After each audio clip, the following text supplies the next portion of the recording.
All right, perfect. So we can go ahead and get started with today's webinar. My name is Ben Ricchio, and I'll be the moderator for today's session. With me, I have Matt Sunday and Tammy Neal, both senior consultants with TMA Systems. Today, they're going to be going over our event management module. But before I let them get started, there are a few things I want to let everybody know. If you have any questions throughout the presentation, please do enter them in the question box, and we'll be able to answer as many of those as we can today. Of course, if something does come up later, or you have additional questions, maybe later this week, you can always reach out to us at support@tmasystems.com, and we can go ahead and get you in contact with the person that answers your questions. Lastly here, this webinar will be available as a Zendesk training after this event, and you should receive some additional info on that topic after the conclusion of today's webinar. So if you've been on it before, you've heard all of that, but if you're new here, that's everything I like to tell everybody. And with that, I will give it over to Matt and Tammy to begin our webinar.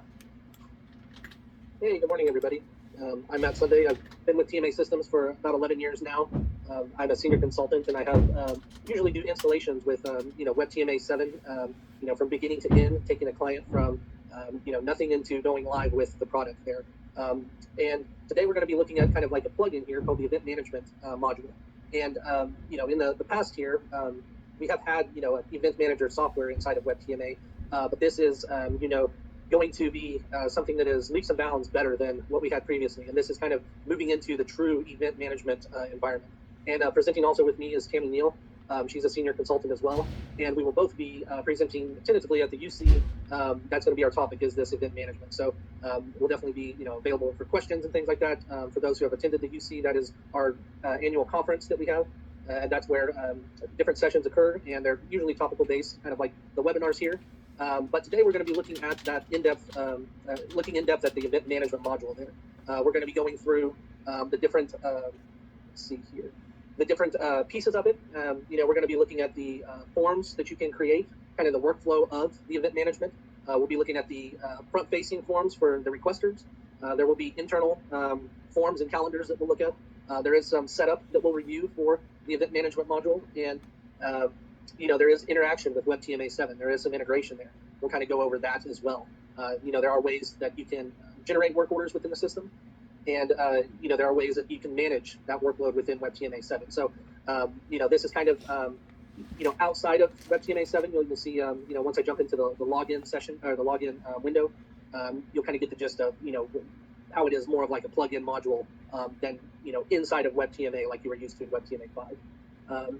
Now, since I've presented at WebTMA or presented at the user conference for the event scheduler facility resource, they're all kind of combined into this one. This is a very new, very fresh product that has a lot of settings, a lot of customization. So that way you all can help craft your events, and customize them to your workflow processes. And there's a lot of guardrails that aren't there. There are permissions and toggle switches where you can turn on and off approval routing and different all kinds of settings, but we'll definitely take a look at those there. These are still kind of the core topics here that we want to review. I know some of you may have been in the last webinar for event management where we went through the overview and kind of went through that. So we'll look at some different things this go round. But for those of you who didn't, we will still cover those basic items there. Public-facing event request forms. There's a form builder in there where you'd be able to customize what that looks like. We'll definitely do that. Multi-layered event approvals. Depending on how complex your event is, you may have different items, resources, tasks, services, for that event. And then you definitely have shared calendars there to organize and manage all the events that may have kind of taken place there. So and then we'll look at the integrations for WebTMA 7. And I have a WebTMA 7 environment available, so we can kind of see what that looks like, there as far as when you need work orders created for certain tasks, when you're trying to manage, those work orders on mobile devices. You kind of unlock the full potential of WebTMA 7 there when you're generating those work orders. You're kind of moving, those to-dos, those jobs over. So Ben, this may be a good time to kind of do a polling question, set the stage, and kind of discuss, what everybody kind of is looking to get out of the software here. Yeah, of course. I can go ahead and get our first polling question launched for the day. And that event, or that question is simply going to be, how many events typically take place in a week at your organization? So you should see that on your screen now. Our options here are 1 to 10, 10 to 25, or 25 plus. And again, this is in a week, is the time frame here. Mm-hmm.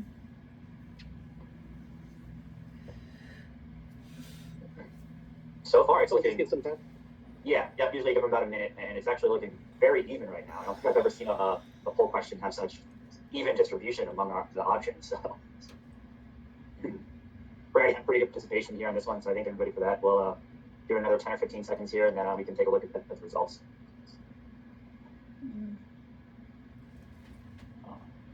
Go ahead and close these up, and wow, would you look at that? At the very last second, all three of them, 1 through 10, 10 to 25, and 25 plus, came out to 33% of the vote. So even across the board on that one, Matt. All right. So, before we get to the next polling question, I saw a very similar result from our previous poll, in a different time of the season too. Sometimes that affects, those results. But, having it split even tells me that there is, the first question is, more than one event a week. So, that's, if you're doing 52 events at least, throughout the year, or, somewhere in there, you're still going to need some level of organization, some level of, management tools to handle all of those type of events. This software, we're going to definitely look at how we can provide that solution for you. That was kind of a hindrance with previous software that we built upon, being able to organize and manage those at a more robust level with complex approvals and have, any type of resources you need without a lot of customization. During the setup, that's kind of where we get to define, how and what those events are going to look like, where we set up our users, who's going to access the system, we'll set up our resources, items that we're going to need for the event, when does it take place, all of those who, what, where, when, why, how type of questions. They're all managed throughout very easy dashboards, very user-friendly dashboards there. But I think here in this, I have a second polling question that we can kind of pitch to here. I kind of wanted to get your all's feedback and then kind of, be able to speak to that throughout the presentation. Yeah, perfect. And I'll get that second one out here. And this one is simply what types of events would you use the event management module for?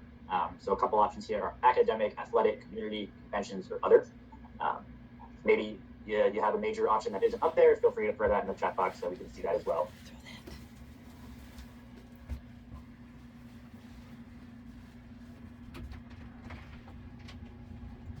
Yeah, and I just saw one come in the chat and said you just all of them, which makes sense. Student organization.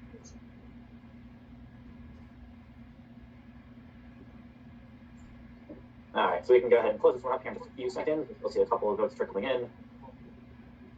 All right, and in this case, there's a little bit different answers here. So 38% academic, 3% athletic, 28% community, 8% conventions, and 25% other. And then, of course, we had a few people in the chat say all of them, plus student organizations. So let me hide those results, Matt, and you have the screen back so you're good to continue. Alrighty. So, I noticed there was only 3% would be using it for athletic. That may speak to the audience that's on the call right now as far as what kind of sector or industry you're in. But pretty much any event, just like, that user in the chat said, that all of the above, that's what this software can be used for. I mean, it's can be simple, it can be complex, however robust you need it to be.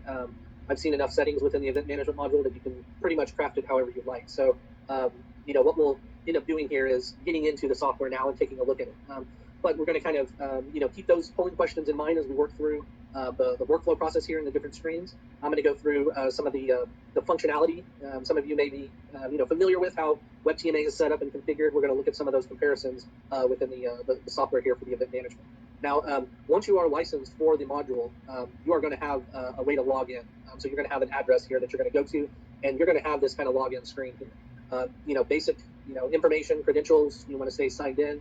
Is your browser going to save your password for you? Those type of things. Down at the bottom, we have an item that says login with single sign-on. That is coming here in the future, in the very near future. So you will be able to utilize that. There are just some finishing touches being put on that, and then that will be kind of launched to the masses there, just in kind of normal TMA fashion. But once you do log in, you usually have like a homepage here where you have this kind of little quick reminder that says, you have an event scheduled. Nice little welcome message there. You can skip this page when you're logging in just by clicking on that little toggle switch. So those kind of minor details like that, they're all throughout the system where you have a little toggle switch to turn on and off to, have this, the events react in different ways, or have users, be able to auto approve resources or events in general. There's all kinds of customization there. Now, when you click on the take me to my dashboard, that's just going to go right to your, dashboard here in the event management piece. Now, you could have clicked on create an event, and that is a quick way, the fastest way to, add an event into the system. That is one starting point there. So that's kind of what a lot of users in WebTMA always want is how do I quickly add a request in or add a work order in. So in WebTMA 7, we have those the ability to add in records through using those quick buttons. Our new user interface has a way to add a request or work order, purchase order right when you log in.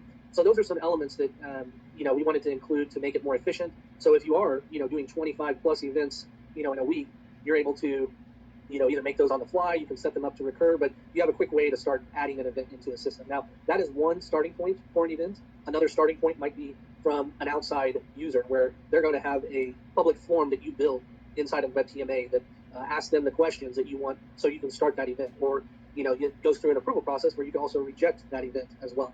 Now, when we log into the dashboard here or into the software, we have our true dashboard. You can always access that by going to My Dashboard. You'll notice some of the similarities here with WebTMA 7, how you have almost like a navigation menu on the left. You have some of your profile details here on the right. There's the help. In this case, we just have the one module here, but you do have kind of a little avatar with your profile settings. That depends on which level of user you are. So like in WebTMA 7, how you can have different groups for your roles and responsibilities. You can also have a very similar function with users inside of the system. With WebTMA, whenever you're trying to, go live with that software, you have to have data. You need different fields like types and categories. You'll need those users to be set up as well. And a lot of that is handled through our settings menu, which we'll get to here in just a little bit. But this is going to be where we go into like the client info or the preferences in WebTMA 7. This is going to be the way to set up your event management software here. You have all kinds of different options and tools that we'll look at in a moment, anywhere from like the form builder to adding your locations, users, spaces, resources, services. There is a way to integrate into WebTMA 7 as well. And you can leverage your locations. You can leverage WebTMA 7 to manage those work orders that come out of this. And you don't have to do that either. You can just have events that are created within the module here, and that's where they can live. But usually, you're going to want to leverage your location data, where those different types of areas are that you can, schedule. You can rent out almost. There are those kind of capabilities. So, starting with your kind of basics here, your advanced options does have a general. That's kind of like your client info preferences, but your basics are the ones that you usually come to the most, where you're going into users, you're setting up a user profile, you're declaring your spaces, your resources. You have all those different kinds of functionality to set up those components of the event there. What services, when it comes to these different categories, who's going to be approving, who's going to be managing, where are those events at, what resources do you need, like tables, ladders, chairs, heaters, and then, your services are going to be those kind of vendor services that may be needed. So, depending on your type of event, maybe it's not athletic, but you need, maybe AV equipment, maybe you need projectors, those kinds of items. You're going to set these items up in advance before you even create an event. Whenever you're dealing with adding the events in, you may have new events where it needs new resources and things of that nature, but you can set those up beforehand so you have them selectable during the creation process of the event. And when it comes to the locations there, these locations are based off of what we add into or how we connect and integrate into WebTMA 7. In the general section here, there is a way to sync together that information, and almost almost the same kind of look and feel for WebTMA. You have those kind of toggle switches for your data access. Every user in WebTMA 7 has a way to access the system, but what do they see? That's kind of what this is here, is a way for you to sync that information, bring over those locations, and then you can assign who can see, which locations there. And some of this is a setup for creating the work orders. Planning out that workflow process is crucial to being able to, ultimately generate a work order from, WebTMA and have those capabilities to go in and, monitor that using WebTMA 7's dashboards and, all of those other kind of functions that exist there. In your basics, though, you're going through your locations. You're adding in those new locations if there are any, syncing them from WebTMA 7. Your users are going to have the capability to, set roles, responsibilities. I can click edit here to edit users. So some of those buttons are in a little different placement than WebTMA 7, but there is a lot of kind of similarities. You have your, is the user active or not? Set up the basic profile, changing passwords. You can force them to, require a password at the next login. Email a temporary password to the user if needed. They can also do the forgot password on the front window there. It does need to be at least 10 characters long. It does have to have an uppercase and a number symbol type of thing. So it is more of a complex password there that you would need. And then you can set up, the different permissions here. These are going to be some of those toggle switches I mentioned where, there's like a setting for almost every kind of scenario that you're looking for there. And then you would click save down here. So it's located in a little bit of a different area down in the bottom right. But once you have some of those basic items set up and available, you do have quick ways here, kind of highlighted in orange, to create a quick event or add in kind of a full event. The quick event is kind of like almost just a basic event of it's like a request there. So once you put that in, you're able to then apply those kind of approval routes and set up those users with the notifications that they have a new event to go in and approve or not approve. When it comes to entering in any type of record like this, just like in WebTMA 7, you have an event name, you have a description. You'll need to have those kind of basics. Is this an all-day event? Is it when does it start? When does it end? If I plug in a start date here, and let's say it's for tomorrow, and I'm going to put it for let's say 11 a.m. and then the end time will be 1 p.m. So let's say it's some sort of lunch and learn or whatever the case is there. Your setup and teardown are going to populate based on predetermined preferences, and you get to set those up. You can change how far in advance you want that setup and teardown. If it's just something like a lunch and learn and you just have to, prepare the conference room and bring in, whatever the food items are or set up the space, maybe 15 minutes. But if you're setting up, a vendor tent or, something outdoors that may require trash cans and electrical, even certain types of HVAC, like an outdoor heater or misters or something of those categories, then you can have this an hour before your actual start time or 2 hours before. Those are very important because eventually, once you generate a work order out of the system, these dates are going to go somewhere on that work order. Your request date is going to be that event start time there. Your setup, or your request date is going to be the day that you submit this. Excuse me. Your setup and teardown is going to be your start and end date for that work order. So there are some components there that we would want to be mindful of. In some cases, clients will, in WebTMA 7, remove those fields or hide those fields. So we would need to expose those fields during the implementation process and for the event module here. Is this going to reoccur? Yes or no? If it is yes, then you have different ways that you can set up your recurrence.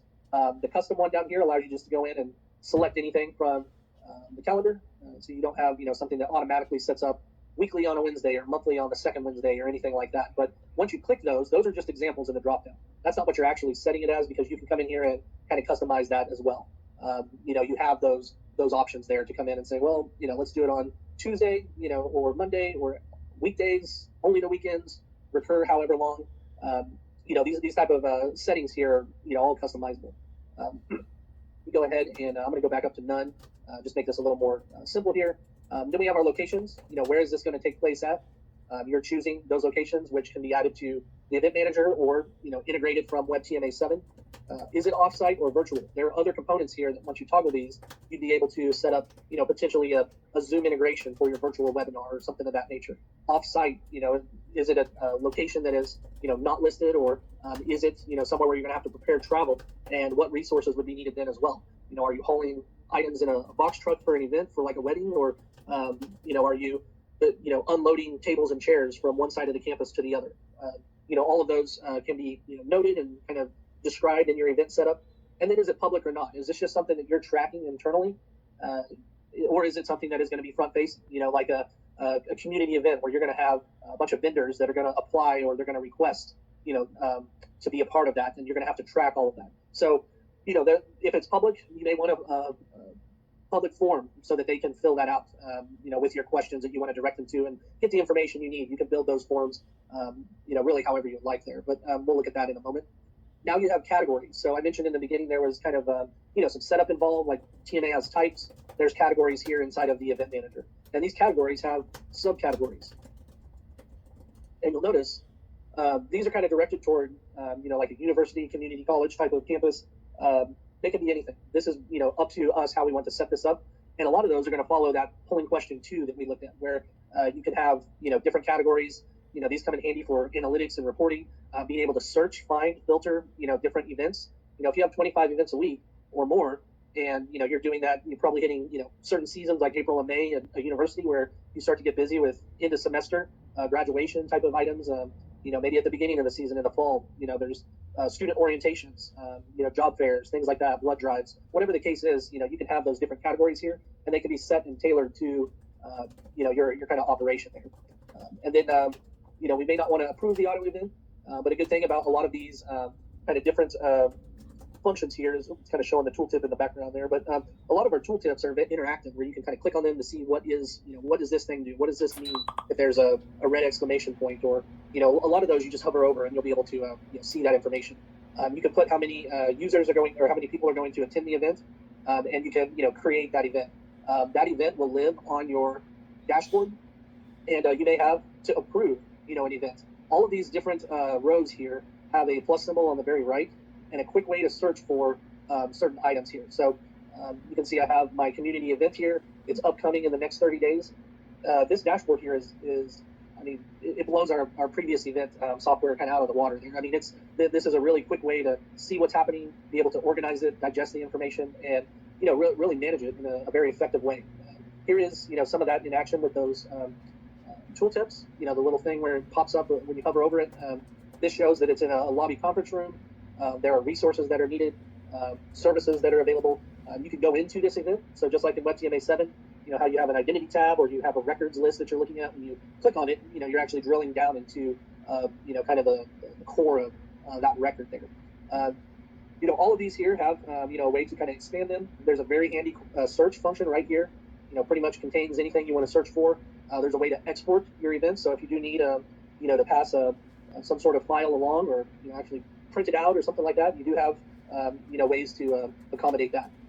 One thing that I found is, I've been using the software, is there's a lot of little icons that you can miss. So do keep in mind, everything is kind of structured in a format to where you have these arrows over here on the left.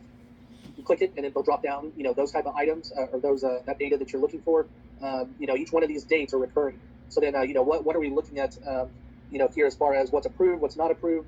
This is going to be your kind of recurring date format here. So you can see there is a symbol over here with two arrows. That is the start date, and then it recurs. So there is kind of a monthly occurrence here, you can see, based on our settings. In some cases, you may have an icon that is like a calendar option where it's recurring within that particular day. You have more than one instance recurring within that day.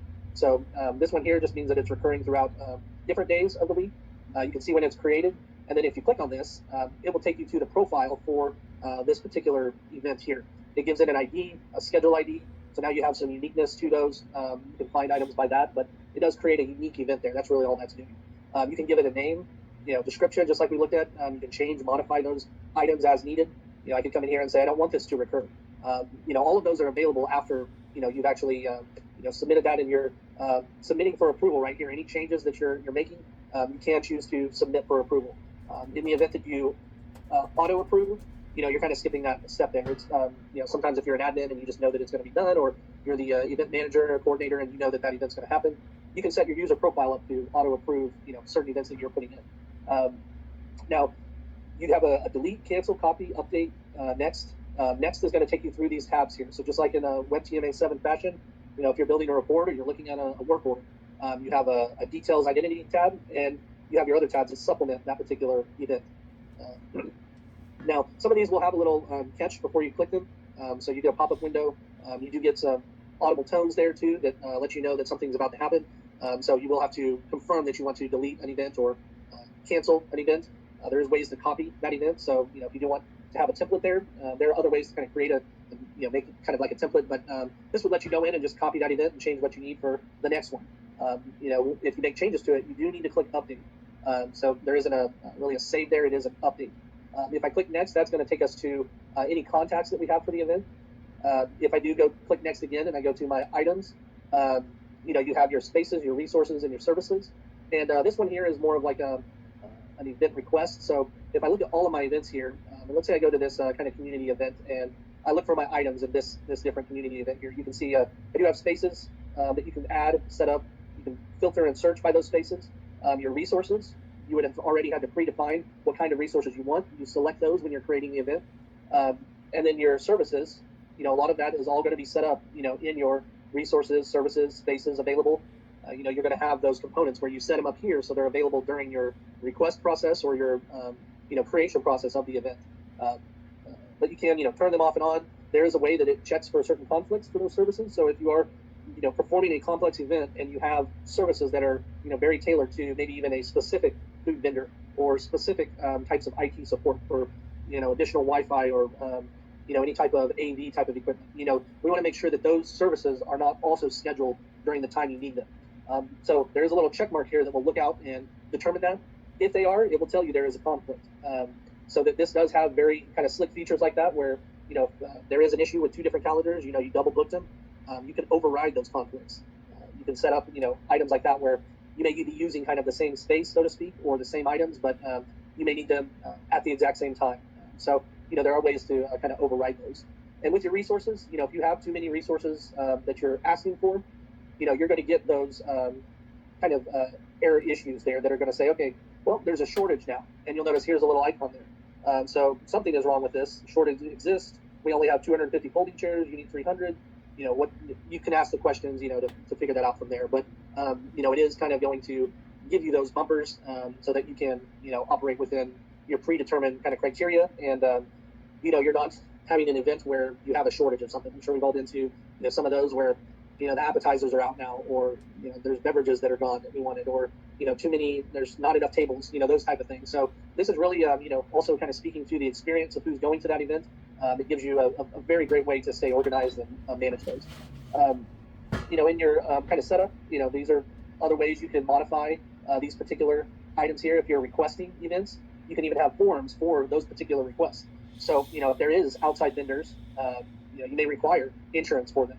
You may need to make sure that their box truck is a certain height for, driving through campus or something like that. Is it over a certain tonnage for bridges that, there's all kinds of little nuanced questions there, but you can have those created, as you're somebody's entering that event as almost like a reminder or requirement for, having that particular service there. Then you'll have your occurrences. You'll be able to see that. This is drilling down into the event. Your dashboard is really kind of giving you the high level information there, but this is where you can go in and, maybe you need one to be submitted for approval. You can do that. You'll see visual indicators of when items are approved. Usually all of the, everything green is good, it's being approved or it's being submitted for approval. If it is red color in nature, has an exclamation mark next to it, that's another indicator there that it is not approved or something else needs to happen, just like that shortage we had earlier. But once you come to your kind of schedules here, this is a way to kind of create a schedule for that event for, whatever may be happening during it. It's kind of, you may want to use WebTMA 7 at that point for certain items. If you're going to dispatch a team to set up a tent, and then maybe you need electrical ran, maybe there are fans and things of that nature, maybe those are from your departments in facility management. So your maintenance and operations can be leveraged, and you can use them to, they may be the ones anyway who are moving, modifying different items and setting up for that event. So there is a way that you can have work orders, kind of generated from the event management, and then they go into WebTMA 7. That's that integration piece where it pushes our kind of predetermined data here, moves it over into WebTMA 7, and now you can access, that work order on the mobile. You can have a dashboard kind of built for that, where you might see all open events, your events today, events this week, events next month.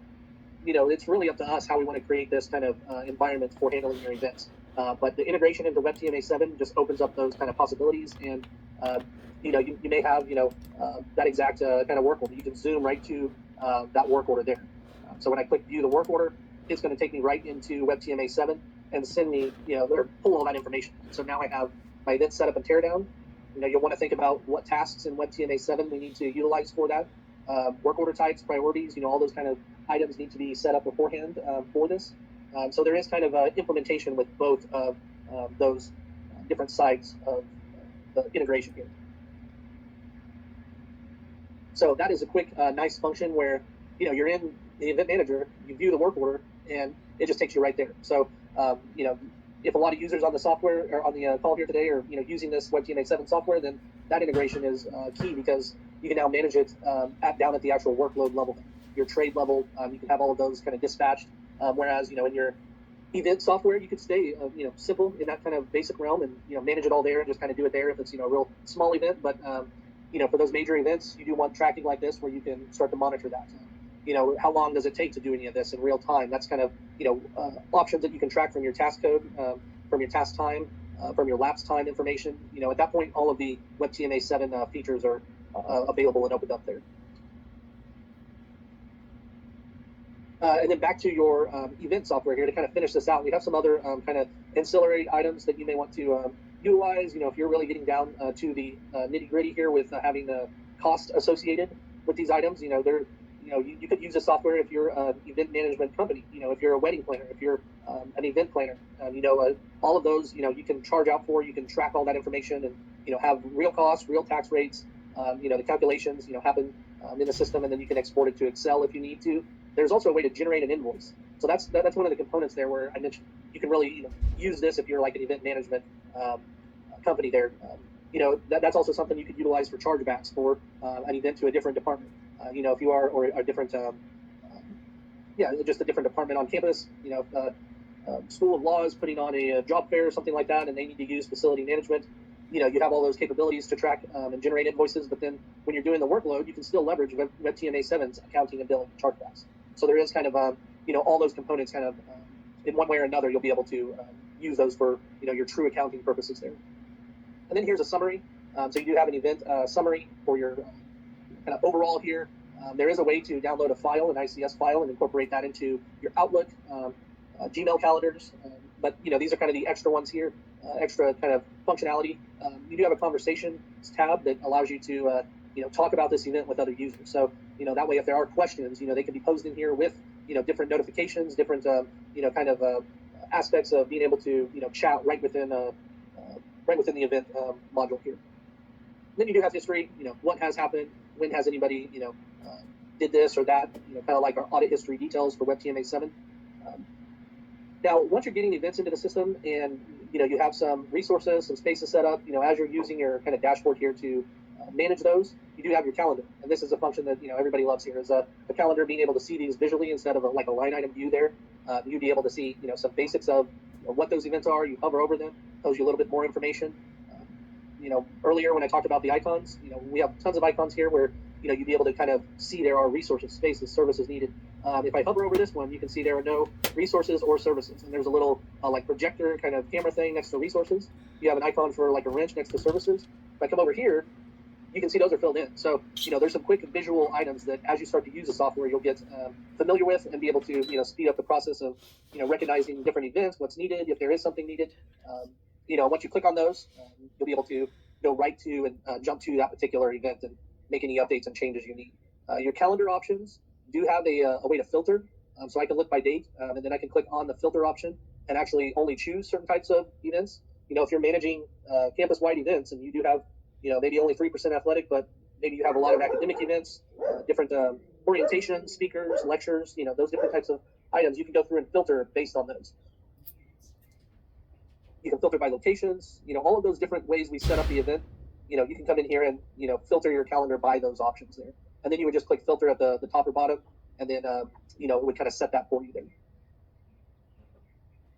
Now, I know we got about 10 minutes left here. I wanted to kind of see if there were any questions, or if we want to go ahead and maybe then do that last polling question there. Sure, yeah, we can get this last polling question out. The last one for the day is just a simple yes or no. Are you interested in learning more about WebTMA's event management module? So we'll give everybody just a couple of seconds to get their answers in, and then we can do some final wrap up here. Yeah. I'll close it out. I'll kind of show a few other things. Once you have an event created, once you have your details in there and your workflow process happening, what do you do with all that data? Afterward, there are a few tools in here that we can leverage, and then also, you're using WebTMA 7 at some point to collect that data and kind of mine it as well. Perfect. So let me go ahead and close up this poll here. We have looks like 69% yes and 31% no. So I'll go ahead and hide that and go ahead and finish up. Alrighty. So, you do have your events created now. We have kind of a workflow process outlined. One thing I wanted to touch on too is we do have that kind of form builder here where your workflow process may include an event request form, and that form is going to be something that you can edit, modify, you can track, and it's going to allow you to set up kind of like a questionnaire of what are we going to what do we need from that requester. You're going to build it from the basics. Are we putting in checkboxes and text boxes? Are we allowing them to comment? What is that ultimately going to look like there? So let me see if I can get one see there's some with the questions in it. We saw one from earlier. That was for the vendor services. But you can have an event request form.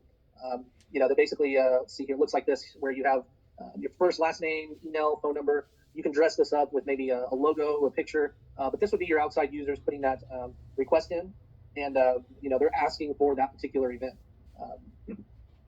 So that's another cool feature there. But we do have reports and analytics here. So what do we do with that data once we have it in the system? We can use the report builder. The analytics is kind of like almost like a stock dashboard where you might have some metrics that you're looking for, different key performance indicators, and you would in kind of the same WebTMA 7 fashion, you can start with your filters at the top to get your data, and then you can kind of adjust that as you're going through. So there are kind of different views here that you can create and save. And then you have your kind of reports here, where the reports are kind of multifaceted. You can create an event based on a report where you find a particular space that's open. So this report here would let you actually just kind of go through and say, is this conference room open for these type of events, or are these resources open? Are we going to be able to have an event? We can run a report there, and maybe it shows you every available space. That tool there is really nice, because you may have hundreds of classrooms, conference rooms throughout a campus, or corporate building or something like that, and everybody's putting in events or asking for this or that. Well, you can utilize the find a space here to be able to just look for what's open. There are all kinds of tools like that. The report builder has kind of almost like a WebTMA 7 functionality to it, where you're selecting your criteria. What kind of report are you looking for? Even if you have space usage, item usage, you still have the reports for WebTMA 7. Once you generate all those work orders, you can find the workload, load balancing type of reports for those events. But this one does have one that's based entirely within this software here. And you can see there's all kinds of criteria that you can fill out. Pretty easy one sheet. You just go down and kind of select, and then you run your report, and you kind of go back and forth, trying to create what data you're looking for. But you do have a way to kind of save those reports for later, and then go from there. So I think that does kind of wrap up the kind of more of that in-depth look for kind of moving through the workflow process of the event management. But there is a lot to this. So there's a lot of other kind of setup options, a lot of fine-tuned customizations that we can do for each of your organizations. But that's where the implementation process would kind of expose those, and we'd be able to tailor it to your exact workflow there. But if we were to go over everything kind of step by step, and every single one of these, we would be here for a while. So this should give you a good look, have some more insight into the event manager and how that can help your organization. So I think that's pretty much all the content I have here.